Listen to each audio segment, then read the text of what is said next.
Hey everyone, this is Frugal Panda here. I just realized I haven't done an updated review on the Ancheer 16-inch folding e-bike. This bike has well over 100 miles on it by now. This one, I believe I told everyone I paid $4.99 for. It's 36 volt battery right here, 250 watt hub motor in the back. This bike right here is also folding. I've showed it on other videos folding it up. The stem does not fold down on this one. You can simply unhook it and pull it out, but it's still connected by a cable, so I wouldn't recommend it. But you can see the size difference between it and the Lectric XP folding bike. There's a pretty big difference in size. The seat itself can go up further, but the actual rough part is right there. You probably want to have it on the rough edge like that. Just make sure it has grip. Close it up. This bike, as I've said in other videos, I do not recommend this for larger riders. I don't recommend it for, say, someone my size. I'm 6 foot, 205 pounds, a little more, of course, with clothes. I recommend this bike if you're on a budget and you're looking at getting a bike, but you're on the smaller side, or say you're a family and you can't see yourself buying large bikes, besides maybe for dad or mom, if you guys are, say, both over, I'd say over 150 pounds is what I would guess, 140 to 150 pounds and up, then go with like an Lectric XP. But if you're on a budget, $4.99 is pretty cheap, and I totally understand getting this bike. Would I recommend it? Smaller riders, yes, for the money, and if you don't really want to save a lot of money to try and get to upgrade to this one, which is $8.99 in Colorado with no tax. You need something to get around, quick transportation in the city, or something just to take with you on your trips, wherever you go in the States or Canada or wherever, because it does fold up. It's nowhere, of course, as heavy as my other bike.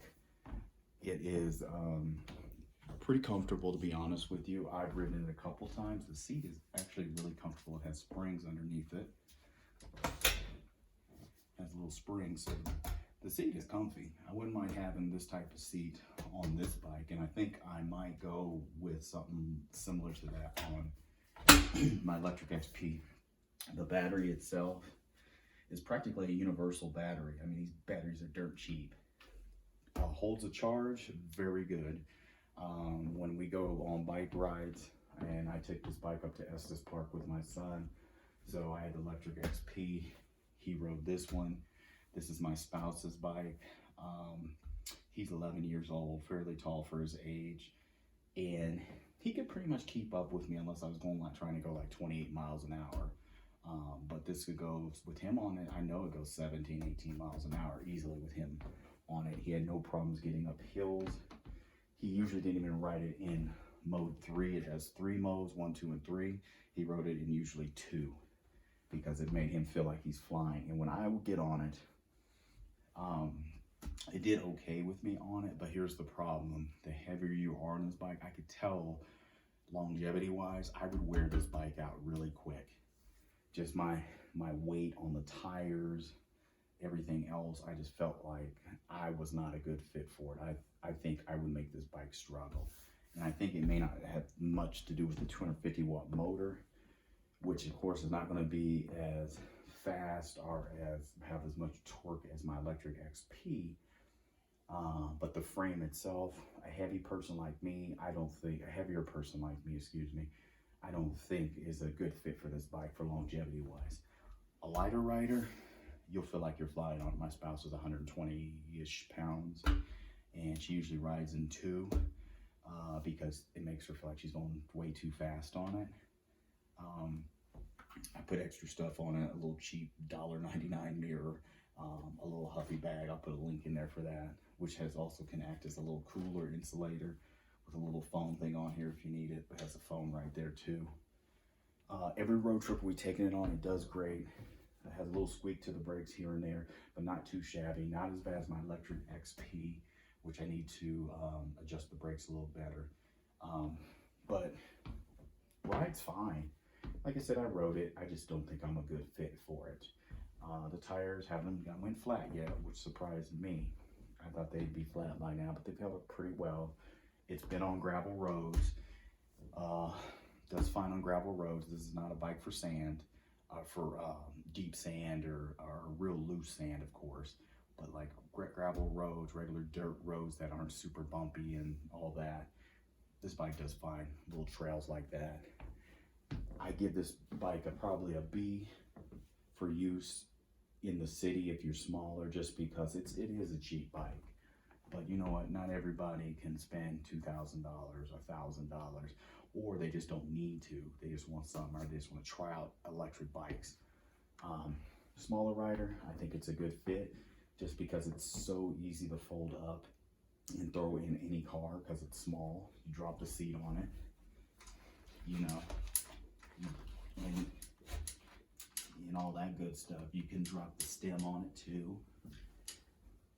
I got so much stuff on here, guys. You could drop the stem, but you'd have to unscrew it down here. But you can see that it doesn't cut a big profile, so it's not that hard. The batteries come out pretty easy. You want a secondary battery, get one. I'd say it goes about 35 miles on a charge. It's never been dead. A perfect example of use of this is my spouse. She was at home and something happened and she did something. Oh, her car was in the shop and she forgot she had to go do something. So she hopped on this bike, rode it 10 miles to the store and picked something up she needed to get while her car was getting worked on, and brought it home. She used it. She's not the most technologically advanced person for that, to do stuff, but she knew right away what to do to turn it on, push the button, and go. And she knew it because it's real simple. Does not come with a headlight. Put a little cheap light on it. Put another one somewhere. I just stuck it up there for now, of course. Put an extra deflector on the back, reflector. It's held up pretty well. I think maintenance is key. Oil your chain. Check for loose stuff on it. I found out if you have one of these, be very careful. And it may not be the manufacturer's fault. It may have been me when I got it, because I did not. I thought I checked everything, but I really didn't. And this right here, the folding, the lock for when you fold it. So the other day I was checking when we got back from a ride and it was loose. There's a little bolt back here. And so if it's loose, this will slide out.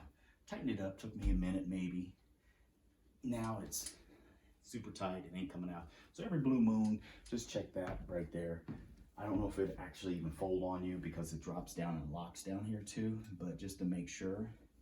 And it even has a little hole in here that you can actually put it, a little like a little plastic zip tie in, and zip tie from there to there if you wanted extra security, if you don't really fold it a lot.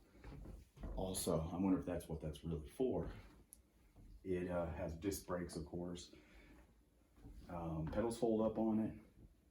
Bang for buck, on a budget. It's a decent little bike for a smaller rider. Has a throttle, of course. For a smaller rider, has aluminum fenders on front and back. Recommend it on the budget? Yeah, I would.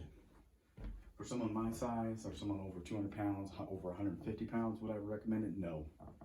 I would say no. If you had a family, you're a bigger male or bigger female, you'd go with an electric XP for yourself, but you're on a budget. Then you got little kids or kids that aren't going to be over 140 pounds for a couple of years. Go with a couple of these little guys like this, especially if you road trip or just like to ride, and y'all will be fine. As long as you do basic maintenance on it, check it every once in a while like you do any other bike, and make sure the bolts are tightened, you know, every so often on it. I think it'll work out fine for you. I think it's a decent little bike for the price, $499. You got some credit card, you got some, credit card rewards. Get it for cheaper. I paid maybe under $300, under $400 for it, because I had so many credit card rebates and vouchers and all this stuff that I just kept dropping on it on Amazon and got it for cheap. If I did it again, would I get it? Yes, I would get it again because I'm gonna end up getting her electric XP like mine, a white one, probably a step through because they're the same price, same quality. And then this one will go to my son who's 11. So it'll be good for him for like 2 or 3 years, I would guess at least. Like I said, you can yank out this battery and put another one in here. These batteries are a dime a dozen online. Holds the charge very well. She rode about 10 miles on it. I went and checked it after I put it on the charger, and it was still showing all the bars. So take that for what it's worth. Like I said, Ancheer 16-inch folding flat, I'm about to say fat tire bike, folding bike. They also have a 20-inch. Now, if I did it again, I would get the folding, I believe they have a folding 20-inch. It does not have fat tires like that, but it has a 20-inch regular type tire on it. I would have probably got that, and then I could have rode it here and there too. But for what it is, mobility-wise, you got a little car, or you just like to travel, but you want to have something to hop around in the city on, and you know, not be sweaty everywhere you go, but be able to get a little bit of exercise. It's fine. It's also a single speed, so in the back it's a single speed. I think it's a good bike for that, getting around for that. You're an RVer and you're trying to stay on a strict budget, or a van lifer and trying to stay on that very strict budget for travel, and also have something that doesn't take up a lot of space.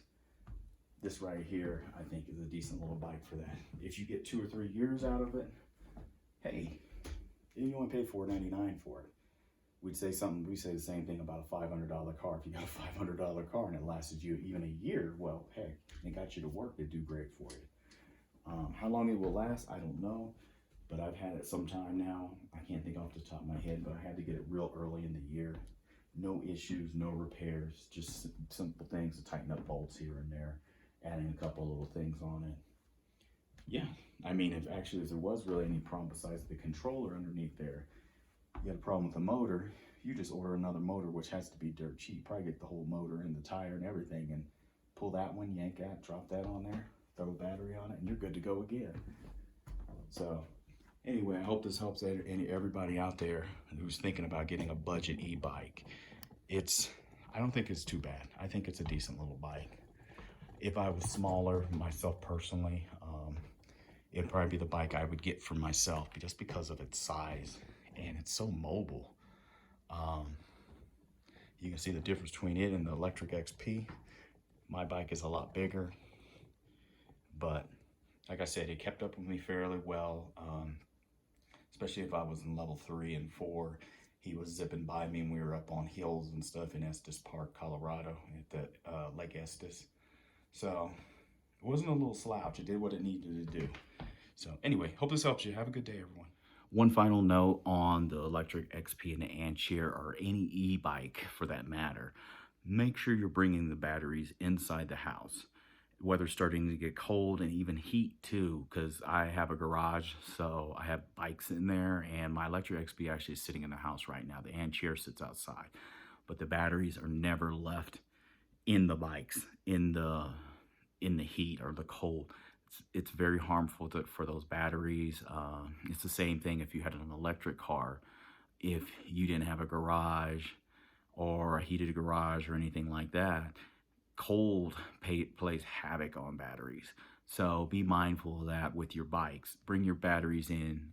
Don't leave them outside in the elements. It will definitely reduce their longevity and durability. So I just thought of that right now. So the battery for the Ancheer is in the house always. Also make sure you're taking your batteries off the charger after 6 hours. Do not let them charge all night, whether it's the Ancheer or any e-bike. What I usually do is I let it charge 6 hours, set a timer on my phone, unhook them, and then before I'm about to go on a ride, I'll plug it in again just in case it wasn't fully charged while I'm getting ready. No more than maybe an hour or so. So that's something I do too. So anyway, I hope this helps somebody. Have a good day.